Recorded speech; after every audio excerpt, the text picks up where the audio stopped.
Thanks for staying with us. And Bill O'Reilly in the Weekdays at Bernie segment tonight opposing President Obama. Some do it for noble reasons, others for shallow, sometimes venal reasons.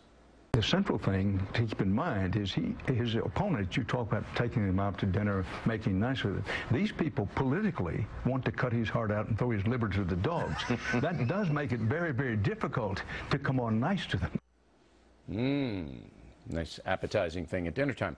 Joining us from Miami, the purveyor of BernardGoldberg.com, Mr. Goldberg. Isn't it true that all people in power, particularly presidents, and people who despise them because they're a different party or a different whatever, and President Obama's no different, is he? No, that's a good point. But I got to tell you, Bill, you and I know Dan Rather, and when I heard that, my first reaction was, I mean, I felt like a porcupine at a 4th of July barbecue when Queen Elizabeth was asking me to dance the cha-cha. I mean, I was sorry. That's something Rather would say. I was at CBS too long. Right. Some of that Two words came into my mind. I'm sure they came into your mind. Richard Nixon. Because Rather was brutal on him. Exactly. Here's the thing. People in power have enemies, as you said, yes. And Barack Obama is no different. That's also true. I don't remember my good personal friend Dan Rather worrying about not only Richard Nixon, but George W. Bush when liberal Democrats were out to figuratively and maybe otherwise cut his heart out and throw his liver to the dogs. Well, didn't Dan have the scalpel on that one? Wasn't he going to do the first incision? I believe he was with the National Guard story. Right.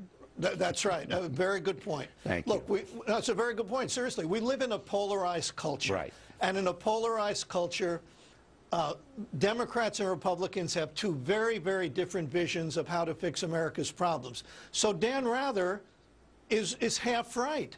He's right that some Republicans aren't going to cooperate with Barack Obama. They have different visions.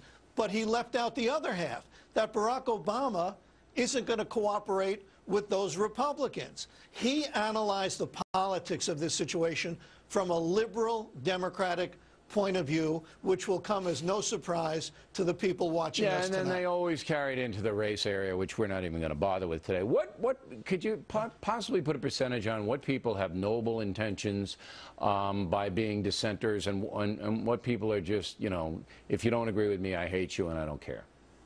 Yeah, if you asked me that 10 years ago, I would have put a much higher percentage on people with noble motives. But I think we've become, as I said, so polarized that anything where you side with the person, if you're a Republican and you side with Barack Obama, you're excoriated for, in effect, giving ammunition to the enemy. I don't think that's good for America. I think we've become way too polarized, so I think a lot of the criticism is not noble. Okay. Now, Bernie and I and I'll be criticized for saying that, by the way. Well, we're criticized right now. Bernie and I